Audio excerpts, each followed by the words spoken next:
your foundation in regards to relationships is jaded, to say the least. Right. To say the least. Domestic violence, molestation. Within that, womanizing, but within that, you find that, you know what, I don't want to live like this. You witnessed abuse from family members, thinking that was normal. People made you feel comfortable and confident as an 11-year-old when it came to anything. So that made you comfortable enough to approach an older woman. And that kind of jades your mode of thinking that all of these things are normal moving forward. And now it's like, you know what? I don't want to be like this.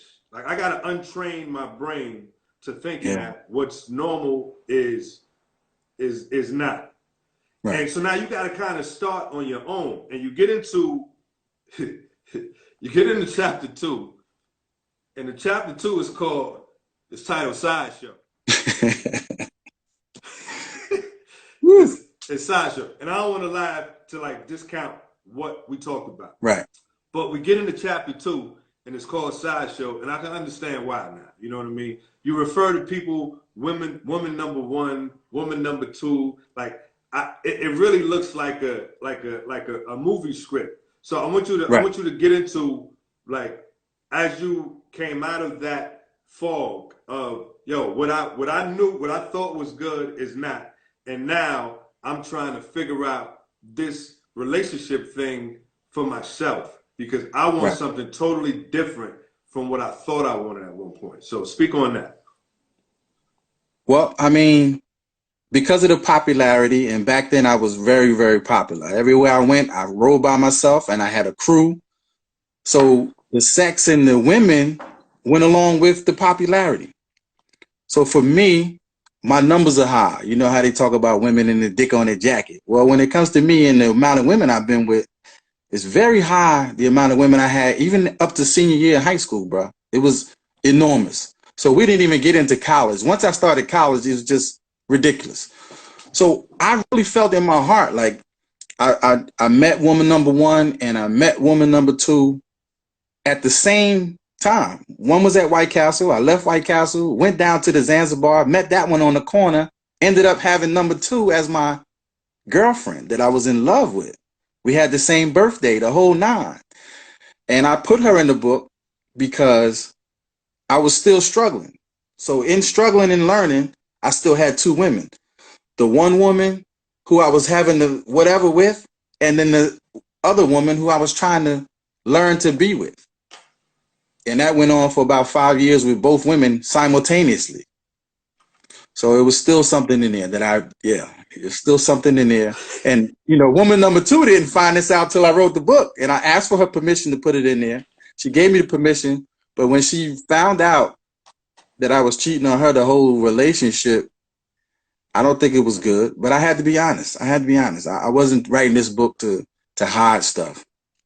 So let me ask you a question. Let me ask you a question about that. Yes. Now that you brought it up. Like I said, the book you're very candid about members of your family and how they influenced you growing up. You're very candid about your relationships. I want to know, was there any pushback on you producing this book? Was there any, is there a reason why you refer to them as woman number 1 and woman number 2, and then you get into names of other women, so what was the vibe from your family and the women that you were dealing with and your son at this point, when you created it? Right. Well, let's just start with my uncle. This particular uncle, my mother's youngest brother, was a piece of shit to me. He was my idol, and I learned so many bad things from him that when I knew things were better for me, I started realizing the bad things about him.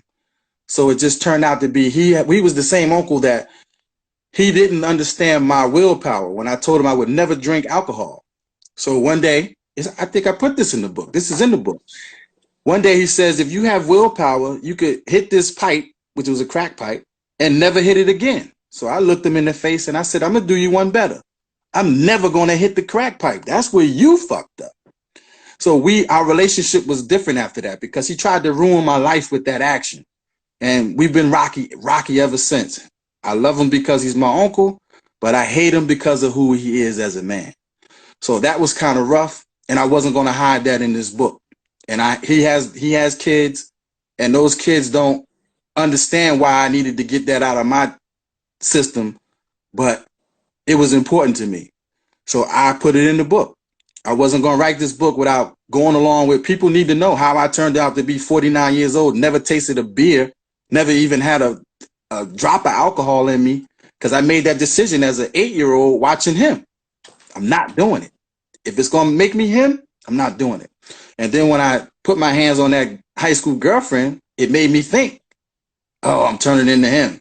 That's when I knew I don't want to be him. So I had to reverse it. Anything that was similar to him, I didn't want it in my life. And right now, as a grown man, nothing about him is in me. Nothing about him is similar to me. And I'm proud of that. Well, you know, respect due to that. You know, you kind of came to a realization, and because of what you saw, you said, I'm going to do the exact opposite. And I salute you for that. But so getting back to to chapter 2, this song came to mind, and I'm gonna play just a little piece of it. You know what I mean? Because now in chapter 2, if I just want to sell this book so that people go out and get it. My man Zoe, all the way from Maryland, shout out to Zoe, known him since the 80s, say he want to read this book. It's a good read, bro. So you start a relationship while being in a relationship. You know what I mean? And then it just reminded me. It just reminded me of this, right? Linda, Felicia, Dawn, Rashawn, Inez, and Delisha. Yeah. Yeah, I had to throw that in. I ain't tell you I was gonna do that, but I had to throw that in there. Because right. It's just like, yo, you got woman number 1. You got woman number 2. It's just like, yo, Leon, you gotta read this book, Leon. It get crazier and crazier. So that's chapter 2, right? Right. So now, this is what I wrote. Woman number 1, the way you develop that relationship is not number 1 standards. You know what I'm saying? Then you get with woman number 2, but then eventually he gets with woman number 1's friend. And that's when I just was like, yo, this is crazy. I said, what? What's going on in this dude's mind to do that? But I know the answer, because how old were you at this time? Around that time, it had to be 24, 25. When I decided woman number 1 and woman number 2, I had to level up. So in leveling up, that means one woman, put all my eggs in one basket, no more womanizing, no more cheating, one woman, and that's all I need. That's when I made that decision. All right. So, and it's weird because you figure DJ popularity, you're not looking to settle down, but right. you keep referring back to this little boy who's looking for love, right? Thinking that he knows what love is. So, chapter 3 is called "Teach Me," right? And DJ Ramo, I want to holler at you too. If you're still in this check-in, I want to holler at you. If anybody got his info, make sure that I get it before this live is over. So you get to woman number 1's friend. How much stress was it once you made the decision to move forward for both of you? It wasn't easy, bro, because I was watching. I moved on to Monica, is what you're referring to, but I was watching. I'm gonna let you say all the names. I'm gonna let you. Right, but that's not her real name. I had to change her name because she's still bitter right now. But okay, I had to put it in her hands and say, listen, because I watched her go through relationships with guys with treating her like shit, and I said to myself, she's actually a good woman, but I can't find the woman like her. So here she is, the friend of the girl I'm having sex with, and all we have is a sexual relationship. She has a boyfriend sometimes. Sometimes she has relationships. So we just having sex with each other because we're comfortable and we know what we like. You know, we both freaks and we like what we like, and she like what I like. So that went on for 5 years. But when I decided to cut that off, the first option I had of a good woman just happened to be her best friend. So I thought it would go smooth, and it didn't. But I took the chance, and I ended up on TV with the girl I took the chance with. So I was trying, and that was the longest relationship I've ever been in, which is 11 years. So I don't regret it. 11 years is roughly 10 years is 3,650 days. 11 years is like 4,000 plus days. That's a 4,000 days. long time, right? So Yeah, now, yeah. you and I was about to get to this. So you get to TV and you propose on TV, right? Talk about Propose on that. national TV.